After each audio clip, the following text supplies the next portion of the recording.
Gulp, gulp, gulp. What's the story? I was scrolling through YouTube Shorts or Instagram or something like that, and then a Deacon's video popped up. Well, I've got a very strong feeling about lenses, and personally, I'm sitting here talking to you, and you're filming me from over there on a shoulder on probably a single, where I'd rarely do that, because I think, you know, the camera was to me, I would shoot singles inside here. I mean, I think it's a totally different effect to an audience. I thought it would be fun to explore what he's talking about and show what he means. So I've shot a short sequence at a few different focal lengths, and I want to show how moving the camera closer on a wide lens feels different from shooting it further away on a longer lens. Just good old-fashioned nerd shit. Let's get on it.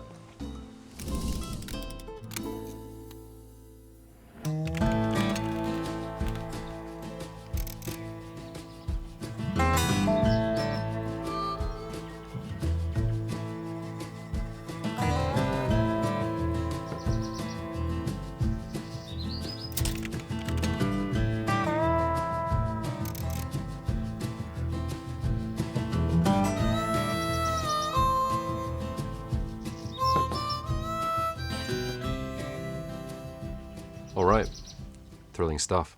So filmmaking in most cases just ends up being people in rooms chatting away. You serious? Pretty boring when you say it like that. So you've got to find ways to make it interesting.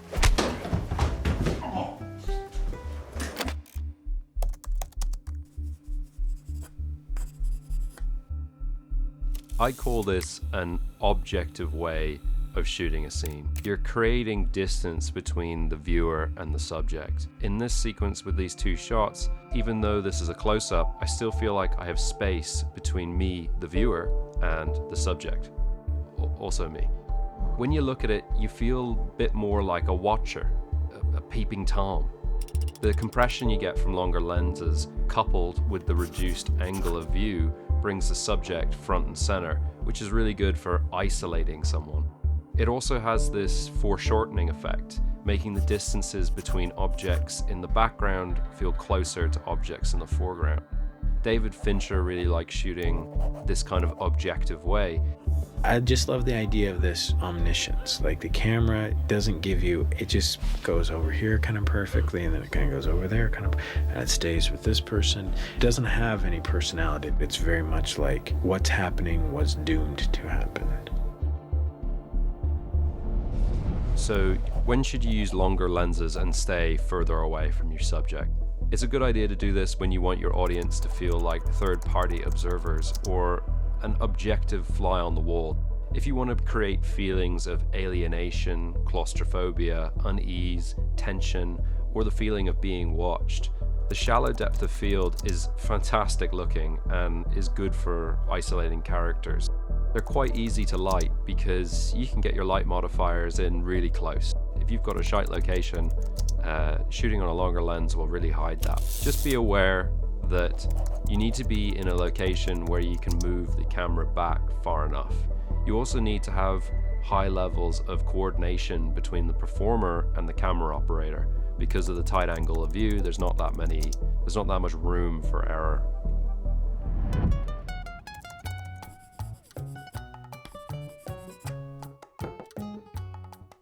So, with this wider scene, I would call this a subjective way to shoot a scene like this. Instead of feeling like we're watching him at a table, it feels like we're more sitting across from him. Moving the camera closer has this intangible feeling of intimacy. You can see this more clearly when we go to the close-up. You feel pretty bloody close to me. With these kind of lenses, you can get fantastic detail in faces. If you have actors with really expressive or characterful faces, people like Willem Dafoe, J.K. Simmons, you know, those kind of lot, getting the camera up close to them with a wider lens will bring out these lovely details in their face. Get in. I had my dad sit in so you could see that on a wider close-up, it really does bring out a lot of character in the face. If you use a wider frame, you can do some storytelling with your backgrounds. Ripley does this a lot to show off the stunning Italian locations, but also how they reflect the internal feelings of the characters. Wide lenses exaggerate the sizes of objects based on where they're placed in the frame. Things in the foreground become bigger, and objects in the background become smaller.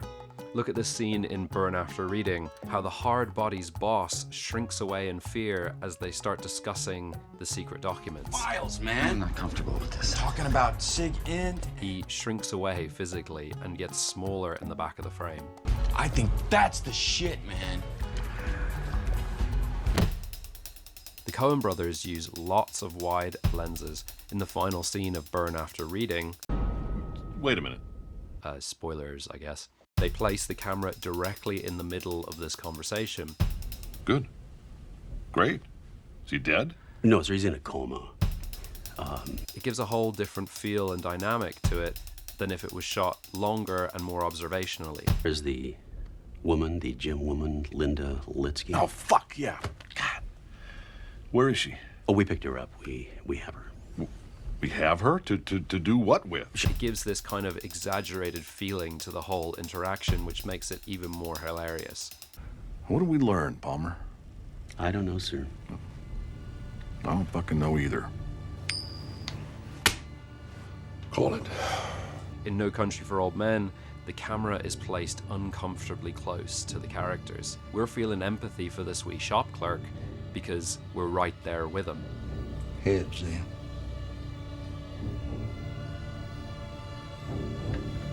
Well done.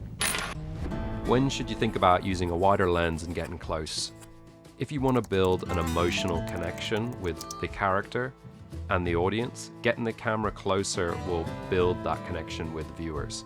If you have awesome locations, you can get a lot out of it by shooting wider. You can see that there's leading lines, there's frame within a frame, and there's a strong sense of motivation for the light that's on his face. Say you want to create feelings of space between two characters. Shooting wide can also do that. Shoot your characters in singles and put space in between them. You still get that intimacy, but you feel like they aren't connecting.